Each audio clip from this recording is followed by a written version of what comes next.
I'm a former IRS agent and teaching instructor. Welcome to my YouTube station. It's the home of the 5-minute or less video. I don't need a suit. I don't need a tie. I don't need a script. I can tell you everything that you need to know. By the way, my office is across the street. I shoot these YouTubes right at home where I just tell you what you need to know. Many of you have come to me because you've seen me on national news and you have joined my YouTube station. I do appreciate you being here.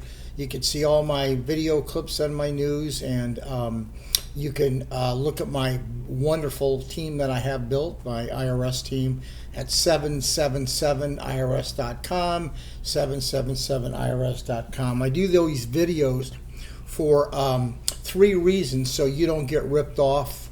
There's a lot of garbage out there on YouTube, people advertising everything they can do. Most of them are really full of crap. I give you insider information from IRS when I can, and then I try to educate you. So today I want to talk to you about if you're going through an employment audit or a payroll tax audit by Internal Revenue Service. We kind of specialize in this. So I'm just making you aware of, if you need representation, you may want to call us, because we got a bunch of former IRS agents who used to do this for a living when they worked for IRS. These audits are very critical because they're going to significantly change what's going to happen to you and IRS and how much you're going to owe. Basically, if you have an employment tax audit or a payroll tax audit, IRS is going to use an SS-8 form to go ahead and pretty much determine if you have employees or subcontractors. Just so you know, there isn't one rule or one thing that you do to determine whether you are you have a subcontractor or an employee. It's the preponderance of evidence. The SS-8 form goes through all sorts of scenarios. Did you do this? Did you do that? Did you do that? Did you do this?